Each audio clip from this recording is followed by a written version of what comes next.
జై తెలంగాణ, జై తెలంగాణ, జై నడిగడ్డ. ఇవాళ గద్వాల నుండి తుంగభద్ర నదీ ప్రవాహంలాగా తరలి వచ్చినటువంటి గద్వాల సింహాలందరికీ కూడా హృదయపూర్వకంగా నమస్కారాలు తెలియజేస్తా ఉన్నాను. ముఖ్యంగా సోదరుడు రంజిత్ కుమార్ గారు, అట్లానే బుచ్చిబాబు గారు, వారి మొత్తం మిత్ర బృందం అంతా కూడా జాగృతిలో కలవడానికి రావడం చాలా సంతోషం. మరి రంజిత్ని నాకు పరిచయం చేపించినటువంటి ప్రసాద్ అన్న గారిని, అట్లానే వేదిక మీద ఉన్నటువంటి కోలా శ్రీనివాస్ గారు, పుస్కూర్ శ్రీకాంత్ గారు, తమ్ముడు నవీనాచారి గారు, ప్రజాపతి నరేష్ గారు, ఇస్మాయిల్ అన్న గారు, శివారెడ్డి గారు, అట్లానే వేదిక మీద ఉన్న ప్రవీణ్ ముదిరాజ్ గారు, మరియు అందరికీ కూడా హృదయపూర్వకంగా నమస్కారాలు. గద్వాల నుండి తరలి వచ్చిన నాయకులందరికీ మళ్ళొకసారి ధన్యవాదాలు. మిమ్మల్ని మీ ఉత్సాహాన్ని చూస్తుంటే నాకు ఒక మాట అనిపిస్తున్నది. గద్వాల్ గడి మీద టేకేదారుల జెండా కాదు, ఉద్యమకారుల జెండా ఎగురుతుందన్న అర్థమవుతుంది. ఎందుకంటే ఉద్యమంలో కొట్లాడి రాష్ట్ర సాధనలో ముందుండి ఆ తర్వాత కూడా అనునిత్యం ప్రజల మధ్యలో ఉంటూ ఒక యువకుడిగా ఉస్మానియా యూనివర్సిటీ స్కాలర్గా పోయి ఉద్యోగం చేసుకోవచ్చు, హ్యాపీగా ఫ్యామిలీని చూసుకుంటూ ఉండొచ్చు. కానీ అవన్నీ పక్కకు పెట్టి నేను నా ప్రజల కోసం పనిచేయాలనేటటువంటి ఒక గట్టి సంకల్పంతో మరి 10 సంవత్సరాలైనా సరే, ఓటమి ఎదురైనా సరే, ఎప్పటికన్నా ఖచ్చితంగా నా ప్రజలకు న్యాయం చేయాలనే సంకల్పంతో పనిచేస్తున్నటువంటి రంజిత్ని, వారి కమిట్మెంట్ని నచ్చి మరి మనం జాగృతిలోకి ఆహ్వానించడం జరిగింది. మా ఆహ్వానం మేరకు జాగృతిలో మీ మొత్తం బృందంతో వచ్చినందుకు అందరికీ కూడా మనస్ఫూర్తిగా ధన్యవాదాలు. గద్వాల్ అంటేనే మన అమ్మ జోగులాంబ, ఆ అమ్మవారి దయతోని ఖచ్చితంగా రాష్ట్రం అంతా బాగుంటుంది. గద్వాల ప్రజల జీవితాల్లో కూడా మంచి మార్పును తీసుకొస్తామని ఈ సందర్భంగా తెలియజేస్తా ఉన్నాం. మనకు తెలుసు గద్వాల్ అంటే ఏం మాట్లాడతారు, ఒక పక్క చేనేత కష్టాలు, ఇంకో పక్క సీడిపత్తి కష్టాలు, ఇంకో పక్క దేశంలోనే అత్యంత వెనుకబాటుతనం ఉన్న ఐజా లాంటి మండలాలు. మరి 80 ఏళ్ళు గడీల పాలన నడిచింది. ఒకటి బంగ్లా, ఇంకోటి బంగ్లా. వీళ్ళ ఇద్దరి పాలన 80 ఏళ్లలో ఆడపిల్లలు కనీసం చదువు చెప్తలేరు ఐజా మండలంలో. దేశంలోనే లాస్ట్ నంబర్లో ఉన్నది. ఇక మరి కేటిదొడ్డి మండల్, ఐజా మండల్, గట్టు మండల్, ఇవన్నీ కూడా ఒకటిని మించి ఒకటి వెనుకబాటుతనంలో పోటీ పడుతున్న పరిస్థితి ఉన్నది. మరి అంత గొప్ప గొప్ప వాళ్ళు ఉంటే ఎందుకు వెనుకబాటుతనం అని ప్రశ్నిస్తున్నటువంటి నడిగడ్డ హక్కుల పోరాట సమితి, ఆ నాయకులకు అందరికీ కూడా మళ్ళీ అభినందనలు. ఆ స్పిరిట్ అట్లనే ఉండాలి, ఎందుకంటే పోరాటం ఇంకా కొంచెం కొనసాగుతుంది. ఆ బంగ్లను పక్కకు తప్పించి గద్వాల గడి మీద ఉద్యమకారుల జెండా ఎగిరేంత వరకు కూడా ఆ పోరాటం, ఆ కోపం, ఆ దుఃఖం దాచుకొని ఉండాలి. ఎందుకంటే మొన్న వచ్చినాం రైతు గర్జన సభకి, ఆ రోజు చెప్పినాం మా సీడిపత్తి రైతులకు అన్యాయం జరుగుతుందని. ఇక్కడ దాకా వస్తుంది, హైదరాబాద్ దాకా రైతులను తీసుకొస్తుంది, అన్యాయం జరుగుతుందని చెప్తుంది. ఇప్పటి వరకు కూడా ఈ కాంగ్రెస్ ప్రభుత్వంలో మరి అలీబాబా 40 దొంగల్లాగా, అరుణమ్మ అండ్ 40 మంది ఏజెంట్లు వాళ్ళ బ్యాచ్ బందిపోట్లలాగా రైతుల్ని దోచుకుంటుంటే కనీసం ఆ సీడిపత్తి డబ్బులు ఇవ్వకపోవడం ఇప్పటి వరకు అంటే చాలా అన్యాయం. ఆ 200 కోట్ల రూపాయలు తక్షణమే విడుదల చేయాలని మేము మళ్ళొకసారి తెలంగాణ జాగృతి తరఫున డిమాండ్ చేస్తూ ఉన్నాం. మరి గద్వాలకు వచ్చిన రోజు అక్కడ చేనేత కార్మికులు చూసి మనం ఆ రోజు డిమాండ్ చేసినాం, లోన్లు పెండింగ్ ఉన్నాయి ఇవ్వమని. ఆ లోన్లు ఇప్పుడు వచ్చినాయి. కానీ ఇక ముందు చేపట్టాల్సిన అనేక చేనేత కార్యక్రమాలని మొత్తం కూడా ప్రభుత్వం నిర్వీర్యం చేస్తున్నటువంటి పరిస్థితి కనబడుతున్నది. రాష్ట్ర వ్యాప్తంగా ఉన్న చేనేత కార్మికుల పక్షాన నేను ప్రభుత్వాన్ని డిమాండ్ చేస్తూ ఉన్నాను. ఖచ్చితంగా వాళ్ళకు ఉచితంగా ఇవ్వాల్సినటువంటి నూలు కావచ్చు, రంగులు కావచ్చు, యథావిధిగా ఆ స్కీమ్స్ అన్ని కొనసాగించాలని చెప్పి చేనేత కార్మికుల పక్షాన కూడా నేను డిమాండ్ చేస్తూ ఉన్నాను. మరి తమ్ముడు రంజిత్ పేర్లనే విజయం ఉన్నది. రంజిత్ అంటేనే జయం, రంజిత్ అంటేనే విజయం. కాబట్టి రేపటి నాడు తెలంగాణ జాగృతి జెండా చేతికి పట్టుకొని ముందుకెళ్తున్నా అని చెప్పిండు. గద్వాలనే కాదు, ఉమ్మడి మహబూబ్ నగర్ జిల్లాలో అన్ని చోట్ల కూడా జాగృతి జెండా రెపరెపలాడేలాగా చేస్తా అని చెప్పిండు. మరి వారి స్ఫూర్తి ఖచ్చితంగా ఉంటుంది. ఎందుకంటే మనం మొన్న సడన్ గా అనుకోకుండా ఆల్ ఇండియా ఫార్వర్డ్ బ్లాక్ నుండి గద్వాలలో సింహం గుర్తిస్తే మరి మొట్టమొదటి విజయం గద్వాల జిల్లానే ఇచ్చింది. కాబట్టి రేపటి నాడు కూడా మరి కౌంటింగ్ లెక్క పెడితే ఎమ్మెల్యే సీట్లల్లో మొట్టమొదట గెలిచేది కూడా మన రంజిత్ కుమార్. మనస్ఫూర్తిగా ఆ అమ్మవారి దయతోని ఈ సత్యం నెరవేరుతుందని నేను బలంగా నమ్ముతా ఉన్నా. ఒక మాట అన్నాడతాను, బహుజన బిడ్డలకు అవకాశాలు వస్తలేవు, ఉద్యమకారులకు అవకాశాలు వస్తలేవు. వాస్తవమే, చాలా చోట్ల అదే జరుగుతున్నది. అయినా కూడా ఆ యొక్క ఎమ్మెల్యేల ఆగడాలు అట్లే కొనసాగుతున్నాయి. మీ అందరికి గుర్తుండొచ్చు, బాహుబలి సినిమా వచ్చింది. బాహుబలి మొదటి సినిమా వచ్చినప్పుడు అందరికీ పెద్ద ప్రశ్న ఉండే, కట్టప్ప ఎందుకు చంపిడు బాహుబలిని అని. అవునా కదా? ఇప్పుడు గద్వాలంతా ప్రశ్న ఏంటంటే బండ్ల కృష్ణమోహన్ రెడ్డి ఏ పార్టీలో ఉన్నాడని. అర్థమవుతుందా? అటువంటి పరిస్థితి ఉన్నది. ఆయన కూడా అర్థమవుతలేదు ఏ పార్టీలో ఉన్నాడని. అడిగినాం చివరిసారి కూడా, పోయినసారి కూడా, ఎక్కడున్నావు అన్నా, నువ్వు ఏ పార్టీలో ఉన్నావు అంటే కనీసం చెప్పలేని పరిస్థితి ఉన్నది. అంటే బీఆర్ఎస్ పార్టీ కూడా ఒక అచేతనమైన స్థితిలో పార్టీని వదిలిపెట్టి కాంగ్రెస్లకు పోయినటువంటి ఎమ్మెల్యేలు కూడా మొయ్యాల్సిన పరిస్థితిలో ఇవాళ ఉండడం. అందుకే గద్వాల సీడిపత్తి రైతులకు అన్యాయం జరిగితే రాదు, బీఆర్ఎస్ పార్టీ రాదు, అడగదు. గద్వాలలో చేనేత కార్మికులకు అన్యాయం జరిగితే రాదు, బీఆర్ఎస్ పార్టీ అడగదు. అంటే ప్రధాన ప్రతిపక్షం నిద్రపోతుంది, పాలక పక్షం పట్టించుకోదు. మరి కొట్లాడాల్సింది ఎవరు? ప్రజల పక్షాన నిలబడాల్సింది ఎవరు?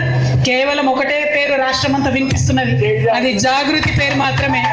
ఆ జాగృతి జెండాను ఇవాళ బలంగా చేతబున్నటువంటి రంజిత్ గారు, బుచ్చిబాబు గారు, మరి మొత్తం ఇక్కడ ఉన్నటువంటి వారి టీం ఖచ్చితంగా జోగులాంబ గద్వాల జిల్లాలో మన జెండా రెపరెపలాడిస్తారని నేను బలంగా నమ్ముతా ఉన్నాను. మరి మీ అందరికీ తెలుసు, ఇవాళ కాంగ్రెస్ ప్రభుత్వం అవుట్ సోర్సింగ్ ఉద్యోగులకు కావచ్చు, అనేక మందికి ఇచ్చినటువంటి ఏ మాట కూడా పూర్తి చేస్తుంది. మాటలు పూర్తి చేసుకోవడం పక్కన పెడితే ఇక దోపకం, విపరీతమైనటువంటి దోపిడీ. ఏడబోతుంది దోపిడీ అంతా, ఈ సొమ్మంతా ఎటుపోతుంది అంటే ఢిల్లీకి పోతుందట. అటువంటి పరిస్థితుల్లో ఇవాళ కర్ణాటక, నిన్న కేరళ ఎన్నికలు వచ్చినాయి.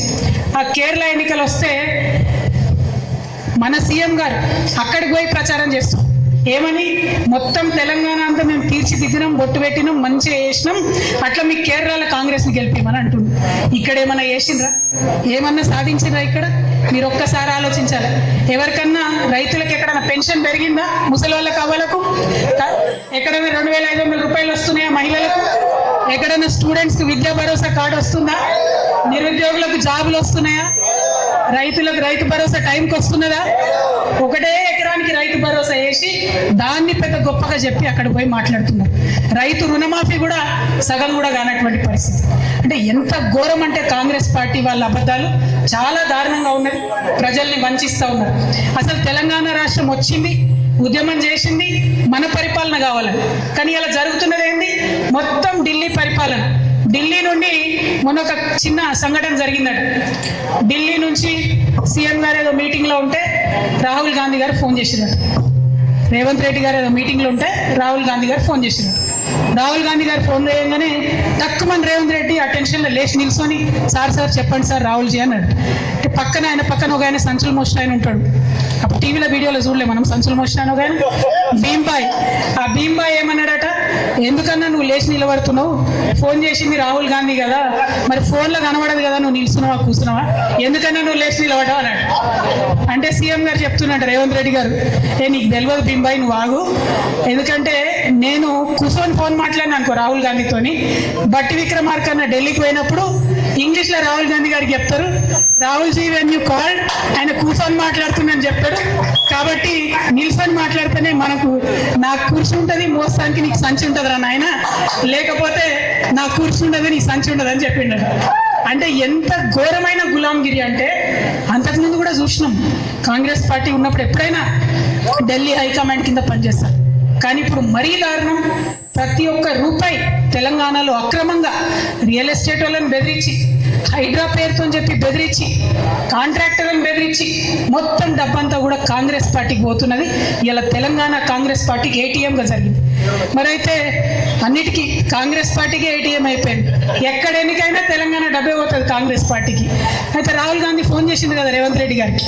ఫోన్ చేయగానే ఫోన్ ఎత్తినట్ట లేచి నిలబడి మాట్లాడుతున్నారు రేవంత్ రెడ్డి గారు.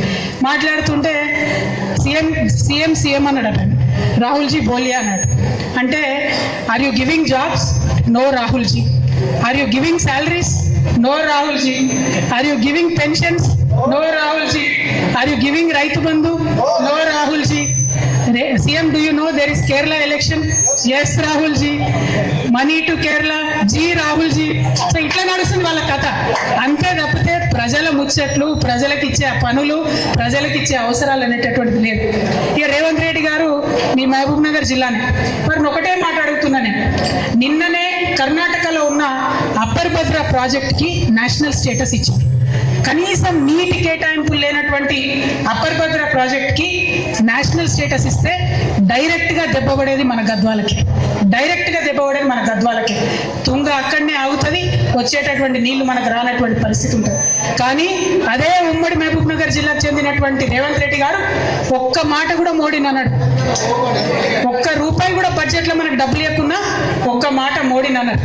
అంటే బీజేపీ అన్యాయం చేసినా మాట్లాడారు, కాంగ్రెస్ పార్టీ అన్యాయం చేసినా మాట్లాడారు. అక్కడ కాంగ్రెస్ని మెయింటైన్ చేయడం, ఇక్కడ బీజేపీని మెయింటైన్ చేయడం. కానీ తెలంగాణ ప్రజల్ని మాత్రం మోసం చేయడం, మభ్యపెట్టడం ఇదే కాంగ్రెస్ పార్టీ నీతి ఉన్నది. కాబట్టి ఈ కాంగ్రెస్ పార్టీ మీద మామూలు యుద్ధం కాదు, భారీ యుద్ధం చేయాలి. మొన్న మీరు చూసి అన్యాయంగా అక్రమంగా ఖమ్మంలో వెలుగుమెట్లలో ఇల్లు కూలగొడితే జాగృతి పోయి చేసినటువంటి యుద్ధం, దానికి తోడుగా వచ్చినటువంటి డిఎస్పీ లాంటి సంస్థలు చేసినటువంటి యుద్ధం మీరు చూసిండ్రు. అటువంటి పోరాటాలే వచ్చే 3 సంవత్సరాలు కూడా చేయాల్సి ఉంటుంది. ప్రజల పక్షాన నిలబడి ఉంటుంది. దయచేసి మీరు ఇప్పటి వరకు నడిగడ్డ హక్కుల పోరాట సమితితోని అనేక కార్యక్రమాలు చేసి మీరు ఒంటరిగా ఎదుర్కొన్నారు. రేపటి నాడు 25వ తారీఖు, ఏప్రిల్ 25వ తారీఖు రాసి పెట్టుకోండి, అండర్లైన్ చేసి పెట్టుకోండి. తెలంగాణ చరిత్రను మార్చబోయేటటువంటి తారీఖు, ఫ్యూచర్ తెలంగాణ భవిష్యత్తుని తీర్చిదిద్దబోయే తారీఖు. ఆనాడు వచ్చేటటువంటి మన పార్టీ మొత్తం తెలంగాణ భవిష్యత్తును తీర్చిదిద్దుతుంది. ఒక కొత్త తరహా రాజకీయం ఎట్లుండాలి, ప్రజల పక్షాన నిలబడి త్యాగాలు చేసేటటువంటి రాజకీయ నాయకులు ఎట్లుండాలో చూపించేటటువంటి పార్టీగా ఉంటుంది. ప్రతి పార్టీ కూడా ఆషామాషాగా రావడం, పోవడం, ఎగ్జిబిషన్లకు వచ్చినట్టు ప్రజల దగ్గరకు వచ్చి ఫోటోలు దిగి వాట్సాప్లో పెట్టుకొని వెళ్ళిపోవడం, అంతే తప్పితే చిత్తశుద్ధితో నిలబడి పోరాటం చేస్తున్న వాళ్ళు లేరు. అందుకే జాగృతి ఒకటే మాట చెప్తున్నది, మేము ప్రశ్నిస్తాం, మొదలు అన్యాయం జరిగితే ప్రశ్నిస్తాం, నెక్స్ట్ పోరాడతాం, ఆఖరికి పరిష్కరిస్తాం. ప్రశ్నిస్తాం, పోరాడతాం, పరిష్కరిస్తాం. వేరే వాళ్ళలాగా సూపు కట్నం కింద పోయొచ్చుడు కాదు. ప్రశ్నిస్తాం, పోరాడతాం, పరిష్కరిస్తాం. మరి అదొకటే పంతా ఎంచుకుంటాం, ముందుకు పోతాం. తమ్ముడు రంజిత్ గారికి ప్రజా జీవితంలో అపారమైనటువంటి అనుభవం ఉన్నది. పాదయాత్రలు చేసిండు, పల్లె నిద్రలు చేసిండు, ప్రజల కష్టాలు దగ్గర నుండి చూసినటువంటి వ్యక్తి. తమ్ముడు బ్యాడ్ న్యూస్ ఏంటంటే ఇంకా 3 ఏళ్ళు కూడా అదే చేయాల్సి ఉంటుంది.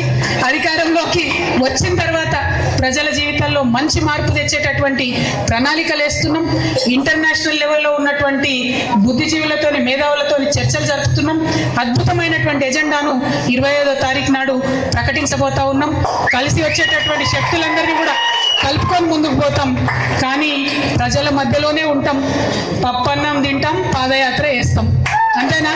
ప్రజల మధ్యలోనే ఉంటాం, వారి సమస్యలు పరిష్కరించడానికి వారితోనే కలిసి నడుస్తాం. ఎందుకంటే ఇవాళ ప్రతి ఒక్కరు కూడా పెద్దవాళ్ళ గురించి మాట్లాడుతున్నారు. కానీ నేను కోరుకునేది ఒకటే, సామాన్యుల చేత, సామాన్యుల కోసం, సామాన్యుల వల్ల వచ్చేటటువంటి సర్కార్ రావాలి.